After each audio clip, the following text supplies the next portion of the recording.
free passport, travel loans, installment payments. Ekibuuzo ekyo kibadde kimbuuzibwa nnyo ng'omuntu ajja n'akubuuza adita, musobola okumpa passport ey'obwereere? Musobola okuntwala ebweru ne mbasasula nga ntuuse? Musobola okunzikiriza osasula ku kibanja mpola? Ngenda kubanga mbaddamu ekibuuzo kyammwe. Yenze Shila Adita, mwebale nnyo okubanga mutwekuumirako, kansuubire nti nno buli omu ali bulungi. Mwe mwenna abaagala passports ez'obwereere. Ekintu ekyo twali tukikola, naye kaakati tetukyakikola. Olw'ensonga nti tuyina baganda baffe bangi abaatukozesa ensobi eyo. Ne tubakolera passports, ne zifuluma, ne tubeera nazo, ne tuzitereka, kati ffe twafuuka bannyinizo. Bo baagaana okujja okuzinona era nga tuyinta nnyingi nnyo ezisukka mu 100 nga bannyinizo baagaana okunona passport ezo. Mu lw'ensonga eyo ne tujja kunzikiriziganya nti tetukyakola passports za bwereere. Naye gwe ali eyo nga weetaaga passport nga oyagala okugikolerako oba ogigoberako, jangu obeere ng'otweyuna tukuyamba okukolera passport. Passport ya $25 gyokka. Wabula ate nga mmwe abeetaaga okusasula ku kibanja mpola, ekyo kisoboka, naye nga ogenda kututeerawo oba kubaako ebintu ebitono byokola ebigenda okutukakasa nti nno ojja kusasula. Osobola okubaako obuntu bwo bw'oteekawo obukakasa omuntu nti munnange ndi mu kuyaayaana neetaaga, ndi mu bwetaavu, nti oba kansooke nsasuleko bino ebintu ebisookebwako ebigenda okunnyambako okuprosesinga empapula zange ez'okugenda.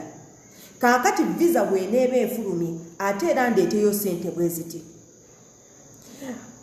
Air ticket bw'enejja nga ntuuse okugenda imbamaleyo, ekyo kisoboka era tubeera nga tukikolerako bulungi nnyo. Omwagalwa tobeerako na kutya. Wabula nga ate mwe baganda bange mwenna, mwe abaagala okugendera ku looni nga gw'oli eyo gamba nze njagala kusasula nga mmaze okutuuka eyo gye ndaga. Baganda bange ekyo tekijja soboka. Tetukyagaba looni za kutambula, tetukyateekamu muntu ssente kumutambuza ate atusasule ng'atuuse. However twalinga tubikola, naye munnange gye twakoma obikola, gye twakoma okukaaba amaziga, okubeera disappointed, okutulugunyizibwa mu bizinesi yaffe nti abantu tubakolerako ne tubasindika bagende bakole, wabula we batuuka eyo gye bagenza okukolera ffe ate abaabayamba nga batwekola ki, batwewala. Mu ekyo bajjako amasimu gaabwe ne tuba nga tekyasobola kubafuna.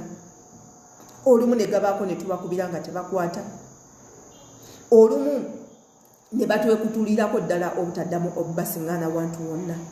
So nga ate luli yajja ng'akaaba ng'ali mu kuyaayaana ayagala abeere ng'ayambibwa, wabula bwe twamala okumuyamba alaba nga tetukyakola ki, tetukyayina mugaso. So era n'ekyo ne tusalawo ne tutuula ne tugamba katukyuseemu. Omuntu yenna ayagala okugenda ayina kugenda ng'amaliriza ebyo ebyetaago. Era ne tugamba tetukyateekamu muntu yenna kasente kaffe kugenda eyo lwansonga abantu abasinga tebasasula era tebasasulira ddala, batulumye nnyo. Kati n'ekyo ne kibeera nga tekijja soboka. Naye ekyokusasula mu kibanja mpola, okubeera nga tukubanja mpola mpola, ekyo tusobola okukigumiikiriza kubanga wasoose n'otulaga nti oyina obwetaavu. Ekyokubiri n'otulaga nti ekintu ky'oyagala okukola naawe okyagala. Ekyokusatu n'oteekawo n'omusingo ogutulaga nti nno ojja kubanga otwekumirako ogenda kubeera w'amazima gye tuli.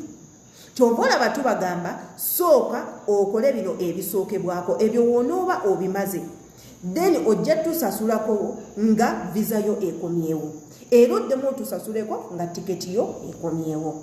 Ekyo nno tukikkiriza. Ate era nga mmwe baganda baffe aba passport nyongera okubajjukiza nti bannange tetukyakola passports za bwereere, tetuzikola yadde n'omulundi n'ogumu wabula tuyambako abo bonna abeetaaga okufuna passport obakolera waaka obakolera process osobole okufuna passport zammwe era azeetaaze ng'oyagala kuyitira gye tuli gibeera $25 gyokka. Twekuumireko ate era ojje otwesige obeere nga otambulamu wamu naffe. Yenze Shila Adita, embagala nnyo, mwebale kubanga mutwekuumirako.